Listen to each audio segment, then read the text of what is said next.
With African brands making strides across the continent and globally, I find out how this can be improved and get a sense of some overarching trends. In this episode, Thebe Ikalafeng, who's the CEO and founder of the Brand Leadership Group, as well as the founder and chairman of Brand Africa, joins me to share some of his findings over the past 13 years. So African brands are more transformative in a way. Now, if you contrast that with the brands that are going out of the continent, brands like Discovery, for example, with their vitality. So those brands are typically brands which in the financial services area, particularly in the financial services area actually, and in the scientific area. The Sassos, for example, which is one of the global South African brands, the Sepis, which are global South African brands. He and his team have been studying the growth and evolution of African and global brands in Africa as part of the Top 100 Most Admired Brands in Africa initiative. He shares some of his observations on the challenges faced by brands expanding across the African continent. So innovative brands will move out of the continent also easy. I think for brands to move out of the continent, they should be able to also transform lives. We also discussed the successes of challenger brands such as Batu, Drip, Makosa, and many others that are making strides in Africa and beyond. Keep listening for some actionable brand, marketing, and communication insights to help grow your brand in Africa and beyond. Please subscribe to The Lead Creative wherever you get your podcasts. Welcome to the Lead Creative Podcast, where we talk to creative industry leaders, influencers, and brands. We discuss the strategies that influence brand thinking and shape industries. Thought leaders and heads of agencies let us in on some of their thinking and insights. I'm your host, Mongezi Mtati. Enjoy the show, and please share and subscribe. Thebe, what a pleasure to have you on the show with us. I've been looking forward to this, and I've been wanting to talk to you for a while. I've been following your work, so it's great that we could actually get talking. Thank you so much. Thank you for the invitation, Mongezi. Thebe, just to start off, since you launched the Brand Africa report in 2010, you've been instrumental, of course, in changing the perceptions of brands in Africa across not just the continent, but the world and in countries within the continent itself. Can you talk us through what you've seen since you've launched the report, what changes you've seen over time in the past 13 years? Thank you so much for that question. When I launched the report first time, matter of fact, let me go to the launch of Brand Africa itself. When I launched Brand Africa, I thought it would be a platform for us as Africans to talk about the African brand, about how to move the continent forward, how to create a common story for Africa, to have a central idea of what it means to be an African. And then I realized after year 1 and 2 that all we were doing was just talk. And we weren't making any progress. There was nothing tangible. We were just talking about the idea, and there was no ownership of anything or something that guides the conversation. So by the second year, I then said, let us launch a report on the state of brands in the continent. And at that stage, we only did 11 countries. And out of the 11 countries, we established that the non-African brands were dominating the continent. And at that stage, because it was just a limited sample, I think it was like 30-70, 30 African and 70 non-African. So it was quite interesting. And it was a bit of an eye-opener. And I said, oh, my goodness. And, of course, the stalwart brands were always coming up already from that time. MTN was a strong brand from the continent, from South Africa. Dangote from Nigeria. So the pillars of the continent, the economic hubs of the continent, Nigeria, South Africa, Kenya, were producing the big brands. So over the last 13 years, the status quo has remained the same. I mean, we've gone from 11 countries to 30 countries, which cover North Africa, East Africa, South Africa, West Africa, Central Africa. And the story is consistent, and it's so consistent now, it's sort of settled at 20% of the brands that Africans admire are non-African, or should I say only 20% of the brands that Africans admire are non-African. And the countries which are driving that African brand story are South Africa, Nigeria, Kenya, and Ethiopia with their strong brand, Ethiopian Airways, and Kenya with a strong brand, Safaricom, Nigeria with a strong brand, Dangote in South Africa with MTN. So those brands, if you will, are the story of Africa. They speak to entrepreneurial, they speak to connectivity, and they speak to industrialization. So that's what we're seeing in the last 13 years. I mean, those are really great observations and insights over the past couple of years. And I think it's very inspiring to see the change from, I suppose, global brands to African brands. There's something else that I've observed in the past 2-3 years in the report itself. I mean, you mentioned MTN, you mentioned Dangote. These are big brands that have been around not for, no, I mean, they've been around not for as long as some of the brands on the list, but they've been around for a long time now. When you think about how long brands last of late. But one of the things that I noticed in the past 2-3 years, just to go back to that, is this emergence of challenger brands that haven't been around for 10 or more years. And I'm talking about brands like Drip, that I've been seeing there, and a few others. In your view, what has changed over the years in our consciousness as the African consumer, as Africans, as customers, that we now gravitate more towards African brands rather than global ones, and more so challenger African brands?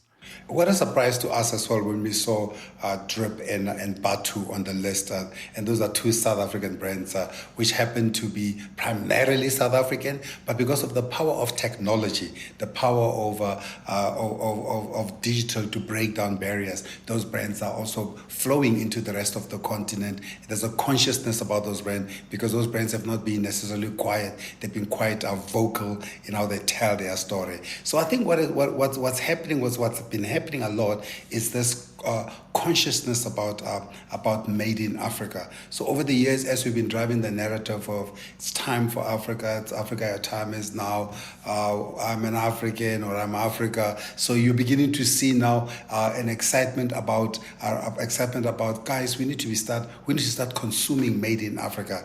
And obviously with initiative like the Africa Free Trade, Continental Free Trade Area, which aims to open up the barriers and to drive intra-Africa trade, movement of goods from intra-Africa, you begin to see there's a lot of excitement, a lot of opportunities for African brands to grow, but you're also seeing the good old African entrepreneurial spirit, because Africans by nature, we're entrepreneurial, we are adaptive, we are resilient, we are innovative. That's who we are as a people generally.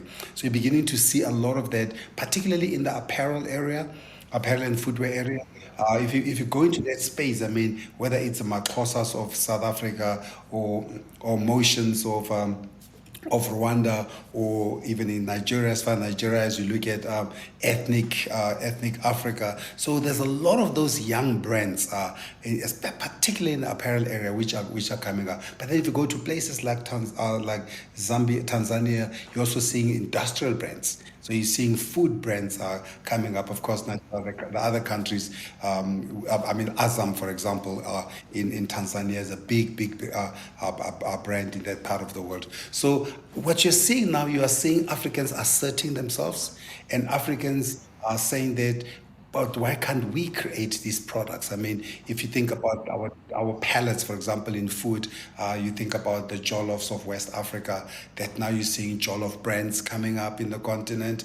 Of course, with fashion, as I've said, this love of made in Africa, self-expression, trying to identify with the continent. So brands which have that African narrative in them are also beginning to rise, and you begin to see them in time. And some of them, if you go into African brands, you're going to begin to see the GTPs, of the world, the Vliscos of the world. They're not necessarily African, but they're inspired by Africa. Because we all thought Vlisco is African, but it's from Holland. But it's just only found in Africa. But yes, I think to me it's the excitement about the continent, the yearning for self-identity and for products which reflect who we are and are adapted to our tastes. You mentioned the Africa Free Trade Area, and I want to just talk to that a little bit in terms of just the marketing, the communication, and this brand exchange that occurs as a result of that. Because a lot of the time we see Western brands coming into Africa, not so much African brands going out. And I want to talk to that in a moment. But first, let's start with this Free Africa Trade Area and other initiatives that are coming up. In the past 13 years and looking to the future, are you seeing a lot of African brands almost having this cross-pollination across the continent, which is positive, which enables not just better trade, but better communication, better brand stories, a better and more inspiring story of Africa as a continent, as well as countries within the continent? Well, if you look at the aims of the AfCFTA, the goals are to fast-track intra-Africa trade from 15% to 50%. Now, we've been trying to do this for so many years as a continent. Now we've given ourselves 7 years to catapult or to fast-track the intra-Africa trade. So if that's going to happen well, then it means we need to fast-track the creation of made in Africa brands. Of course, the brands which are the non-African brands, the Cokes, or you name them, the Nokias, all from technology to food to anything to fashion. The international brands have got a head start on us. But one is hoping that what the AfCFTA will do will be a catalyst for made in Africa brands. We're also hoping that we will learn from the likes of China, for example, which says these borders are ours. Let's close them a little bit and give our brands a bit of a chance, a head start, to be able to gain their footing, and then thereafter we can invite everybody else. So that's what I'm seeing with the AfCFTA. I mean, the idea was mooted by Kwame Nkrumah on 24th of May 1963 when he said that we need to create a common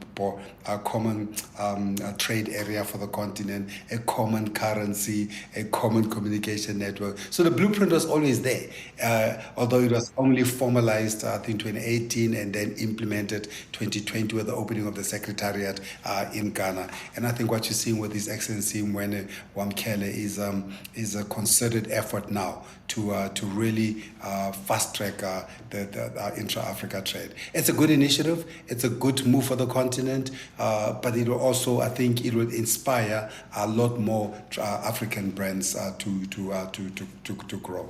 It's an opportunity for African brands. Now, looking a little bit further into this sort of same idea of this sort of brand cross-pollination in Africa and abroad, like I said, we're used to getting global brands or international brands coming in and us adopting those international brands and everybody's happy. Not so much African brands going abroad. What have you observed, or what are some of your insights around African brands that make it abroad? Like, what's the common theme or common thread that you see in those brands? So let me contrast first with the ones that are in Africa, the African brands. The one thing you're seeing about the African brands are whether it's an MTN, whether it is M-Pesa in Kenya, or whether it is Ethiopian Airways, whether it is Dangote. The common theme that you're seeing about those brands are enabler brands. They are brands which are transformative. If you look at a brand like M-Pesa, which enabled access to financial services from 5% in 2006 to 70% in 2010. And right now, more than 50% of the economy of Kenya goes through M-Pesa, because it's made it easy for anybody, whether you're in Nairobi, the urban Nairobi or the rural Nakuru, to be able to transact, to be able to move money across. So our brands, African brands that are succeeding, are the brands which are transformative. They're transforming life. They're transforming economies. They're transforming a way of doing business. So if you look at them, what Ethiopian Airways has done is made it easy now to move around the continent. Ethiopian has centered itself as the hub for the continent. It's the center of the continent. Everywhere you go, if you go through Ethiopia, you've got a connection to anywhere in the world. And MTN has enabled one to be able to communicate with anybody, anywhere else in the world. And what Dangote has done with the cement brand, for example, is enabled Africans to be able to build their futures. So African brands are more transformative. in a way. Now, if you contrast that with the brands that are going out of the continent, brands like Discovery, for example, with their vitality. So those brands are typically brands which in the financial services area, in the finance, particularly in the financial services area, actually, and in the scientific area, the SASOs, the technologies, scientific area like that, the SASOs, for example, which is one of the global South African brands, the SEPIs, which are global South African brands. And you look at Discovery's Vitality, which you can find in the US, in the UK, and those brands are able to move out of the continent easily because generally you are not carrying anything, you're just carrying an idea, and you can take it out there. And the ideas have been very, very innovative. So innovative brands will move out of the continent also easy. I think for brands to move out of the continent, they should be able to also transform lives. I mean, Discovery is also a transformative brand. If you think about it, I mean, we've had many other brands like the De Beers, for example, which was one of the earlier global brands from the continent, and the brands like Standard Bank used to operate internationally as well. So as Old Mutual used to be based in London, but now what you're also beginning to see is even those African brands are also now thinking about being home. You look at Botswana, for example, which is the partnership between De Beers and the Botswana. They brought back the entire value chain back to Botswana to supply the world. They said, why should we be outside of the continent to supply the world? If it comes from the continent, let's create from the continent. This episode is sponsored by the digitally led customer experience agency, Roger Wilco. For all your customer experience, digital marketing, and web development needs, go to rogerwilco.co.za or rogerwilco.co.uk. You can also download the South African CX report and the Township CX report directly from their website, free of charge. Don't we all love something free every now and again, especially with insights, right? If you're enjoying The Lead Creative, please share this episode with your network and hit follow or subscribe. Enjoy the show. I get that, and I think it makes sense. It makes a lot of sense when you start thinking about, I suppose, how much positive change we need on the continent, and how much these transformative brands, as you put it, contribute to this positive change. That said, though, there are other, I guess, not so positive stories, and I think out of these not so positive stories, I just want to get a sense of, in terms of your observation, where these brands are getting it wrong. There are countless stories of brands expanding from one part of the continent to another and not making it. And these are, in some instances, big brands, big and small brands. More so, big brand stories tend to make it onto the news. Where do they get it wrong? And how can we improve, or how can they improve around these parts? I'm imagining you're talking about brands like Woolworths, for example, which went to Nigeria and did not succeed. ShopRite, which is closing businesses in other parts of the continent. So I think the challenge for those, for any brand, not necessarily those only, the challenge for any brand is as soon as you leave your domestic, your home ground, you should live with the essence of the brand, but you should not be imposing yourself in the other countries. You should be able to adapt to the countries where you're going to. So if you look at, from what I've heard about the Woolworths and the ShopRites of the world, the challenges in, for example, in Nigeria will be the supply chain. What I've heard is, for example, that if you want to source everything out of South Africa because you want to keep the brand consistent, if you will, the products are consistent, then becomes a bit of a problem for you to, it becomes costlier to supply in those markets. The other ones I've heard is also is if you've got similar products that you are similar inputs that you can source in the country where you are, why do you want to get it from South Africa? So it becomes now a bit of a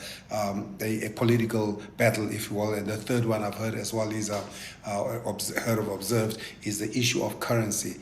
of these companies, these brands are going to the part of the world, and they cannot externalize, or they cannot repatriate their profits and all those. So then it becomes a bit of a difficult situation for them. Why do business in those countries? But I think it's those are generally some of the issues. The issues are either adapting to the country from a product, from a taste, from understanding. Because when you move a product anywhere else, you need to understand. Is the story the same? Can I tell the same story here as I do back home? Will that story resonate in this country? Or how do I adapt my story? Will the packaging of my story, of my brand, of my product, will it resonate in this country? Will the symbolism that I use, will it resonate in this country? So those are sort of the intrinsics of a product, of a brand, or a brand story, if you will. But then there's a business part of it as well, from a currency, as I've said, from supply chain management and all those. So there's many factors which affect whether a brand is successful or not successful in any country. That makes perfect sense. In some instances, or at least in some conversations I've had, there's this thinking, or at least this logic that says sometimes it's missing the cultural nuances in those countries. So exporting your brand, but not embracing the cultural difference, or the difference that you meet with as a brand in another part of the continent. Have you found that to be true or not? And that's what I meant when I said that you have to adapt your story. That's what I said. Right, You have to right. adapt your story because, let's say, for example, let me use it's an international brand, but it will help me explain the story better. So when Coca-Cola had their share campaign, which you're quite familiar with perhaps, where they used to have Yes. names on the bottles, when they had their share campaign, in South Africa, it was pretty much a little bit like it was where it originated, which is Australia. But when you went to a country like Ghana, it wasn't the same. In Ghana, they went a little bit into the culture. They gave the names. They decided not to name it Mongezi, Thebe, and all those. They said in Ghana, the culture is to have a day name. And they put a day name on each different bottle and explained the characteristics or the attributes of that particular day name. And that went wild. People loved them because they're like, oh, this brand understands my culture, understands my story. Right. So there's an Right. adaptation to the culture. To the culture of the country. I'll use Coke again as an example. When Coke arrived in Morocco and the roads were quite narrow and people were using donkeys, they used to move in trucks, pallets of trucks. But when they got to Morocco, they understood if we're going to succeed here, we need to move smaller pallets, we need to put them on donkeys so they were able to go through the small streets. So sometimes you adapt to culture, you adapt to the circumstances, sometimes you adapt to the taste. If you look at, for example, the KFC, when they sell KFC in West Africa, they sell it with rice. Here they sell it with rice, and they probably make it hotter. Whereas when they sell it here, they sell it with bread and chips. So Right. you adapt to the taste of the countries. Of course, the same story will apply to an African brand. I mean, so far the African brands which have been moving around the continent have been less edible brands, have been more, like the MTNs. So what have the MTNs of the world done? They've adapted to the story of the country. And they said, well, if I'm going to go to Nigeria and music is a big thing in Nigeria, or fashion is a big thing in Nigeria, then I must use those platforms to tell my story. And if you go to a country like Ghana, if you are Vodafone or Vodacom, then you have to adapt to Kenya rather. You'll understand that they use a mixture of languages, Kiswahili and English. And if you go to a country like Ethiopia, you also understand that it's probably going to be wholly Amharic. So Right. you constantly have to adapt your story. I've noticed when I follow you a lot on social media, of course, and I've noticed that you seek out and actively support African brands. So you absolutely walk the talk. Can you tell me a little bit about how you choose the brands that stick out to you, or what brands kind of stick out to you, or what a brand needs to do? Because in as much as you are rooted in Africa, you've got a global palette because you travel so much and you experience and explore so much I'm imagining that brands need to stick out to you in that sort of way. Is that true? How do the ones that stick out to you kind of make it onto your radar? Well, I mean, you're correct that I've traveled. You're correct that I've got access to multiple brands, whether it's non-international or, I mean, whether it's non-African or African brands, and I consume them all. But what I choose to celebrate, I choose to celebrate the brands which are made in the continent. Because I think I've realized over time as well that every post I make, it's a statement. Every post I make, I'm advancing the African story.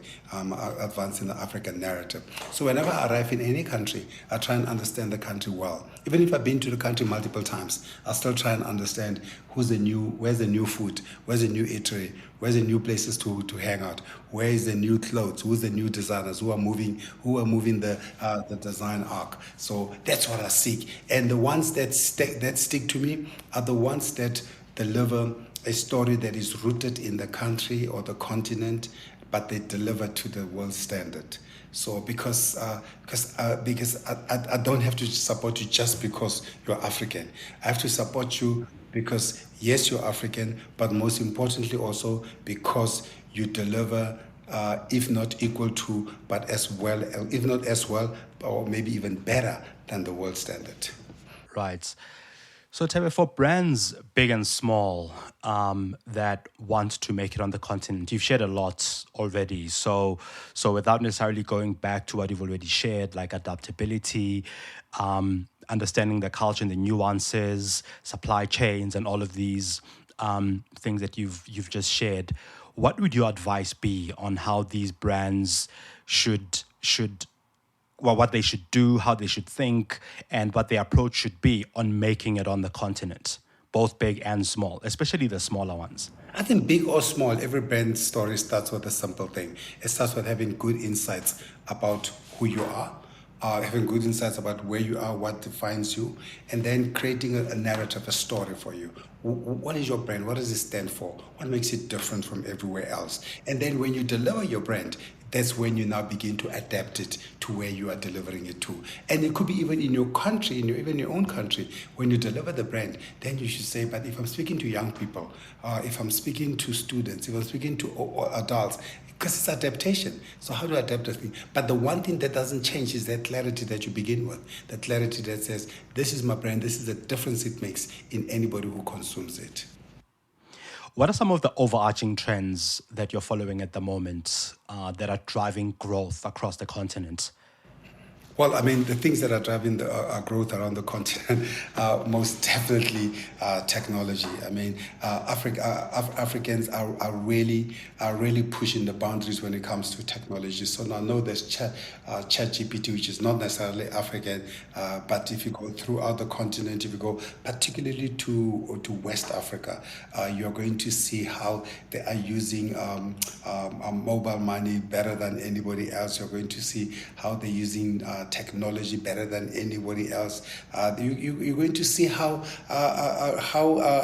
as well, not just in North Africa, not just West Africa, also across the continent, how music is becoming the vehicle to tell African stories. Music is, I mean, you look at the Burna Boys of the world driving the African story. You're looking at from a piano from South Africa traveling the continent. So you're beginning to see the harmonization of African cultures, if you will, and the pursuit of fintech or technology and finance.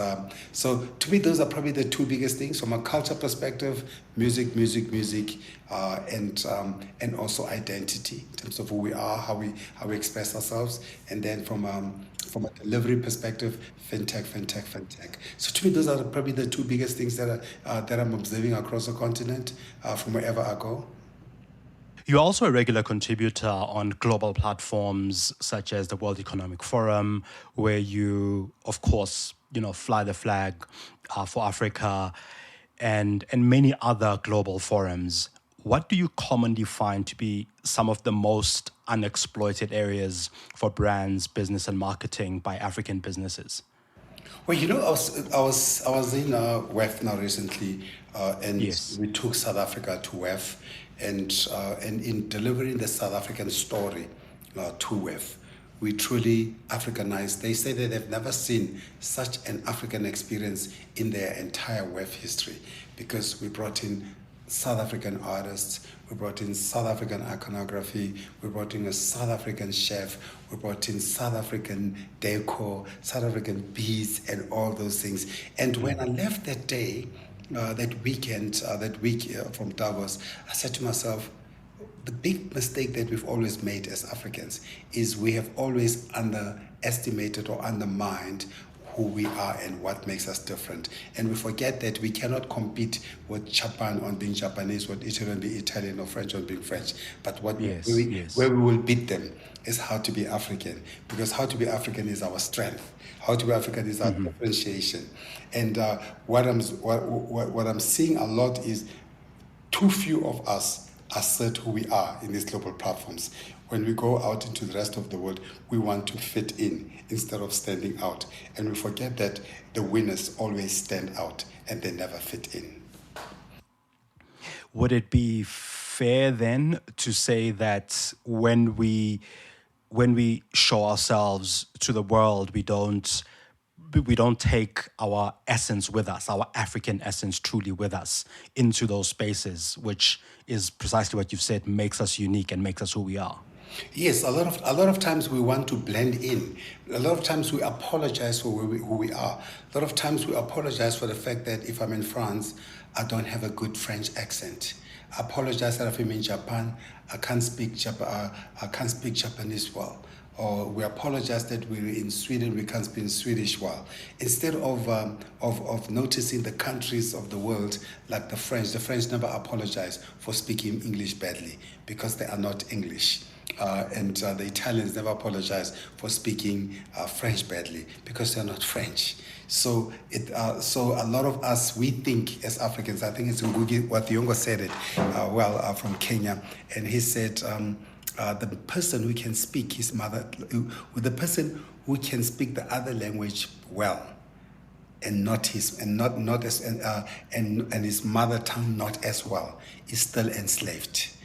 Because he says a lot of us are pretty much enslaved because we think that adopting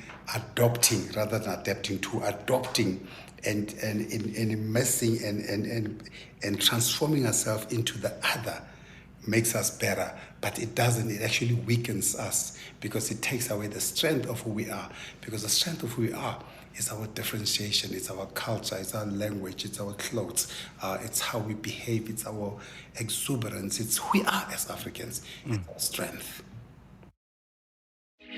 If you're enjoying The Lead Creative, please share this episode with your network and hit follow or subscribe. Enjoy the show. Now, as you've rightfully said, you've been contributing to WEF for a long time and these other platforms. Why is it now, after all these years, that we landed, as South Africa, we landed on this insight when we didn't all along? Like, what was different about now that led to this insight and led to, of course, this insight landing so well with the global community? I think, to be fair, this time we were given the opportunity to present South Africa. In the past, South Africa was just participating, but in this instance, we were given the chance to showcase, to host the event. And we looked at what other countries did, and we said, we can see other countries try to show their culture, but we don't want to show our culture. We want to celebrate our culture. We want our culture to be this, to be embedded. And I'm not saying it because I was leading the work, but it was a team effort between us, South African Multi-Choice, Brands African Multi-Choice, my team, to ensure that we deliver a truly South African experience. But then also in the many instances all the time, I met a friend there and I was dressed in a Rwandan suit, and he said to me, "Oh my goodness, my wife discouraged me from wearing my African suit. Now look at me, and I'm looking like all Western. And look at you, Thebe, as always, you arrive looking African regal." And I said, "But you should have listened to your wife. should have listened to your soul. You're an African, so you pitch up here. So part of what we need to do is we shouldn't wait for the invitation or the opportunity. Me, when I get invited anywhere else, when they say formal, to me it means African. When they say business, to me it means African. When they say casual, then I treat everything else of the rest of the world as casual.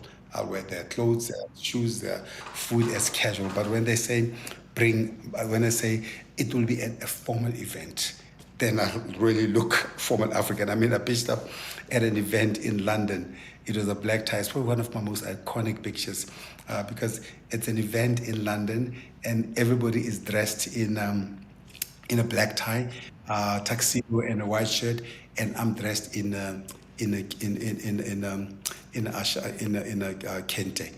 kente, almost similar round neck kente top, and it was the funniest thing because happened to be an all male table, and I was in one, and I stood out like an African in that group, which is who we are. We stand out as Africans. The way Obasanjo, when he's invited, during his time when he was president of Nigeria, when he's invited to the G20, the G8s, to all these global forums, he always used to look like Obasanjo from Nigeria.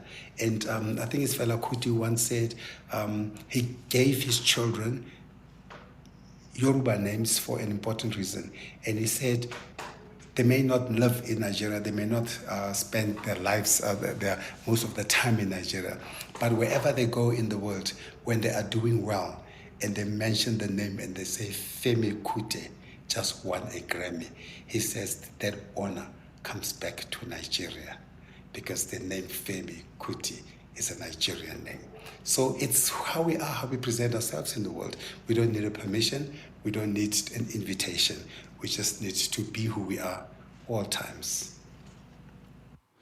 No, that's really, I think that wraps up our conversation nicely, because I think it comes back to this idea that one of the things that hold us back in the rest of the world and even in the continent is that we think that our story, from the individual story to the brand story to the business story that we want to tell, which is what we're talking about today, isn't worth showing up as African with that story. Does that distill it the way that you've been describing it, or is there something more that comes to mind? I think is Olajuwon, the great Houston, Nigerian Houston center, always used to say, he says, the greatest thing that ever happened to me is to be born in Africa.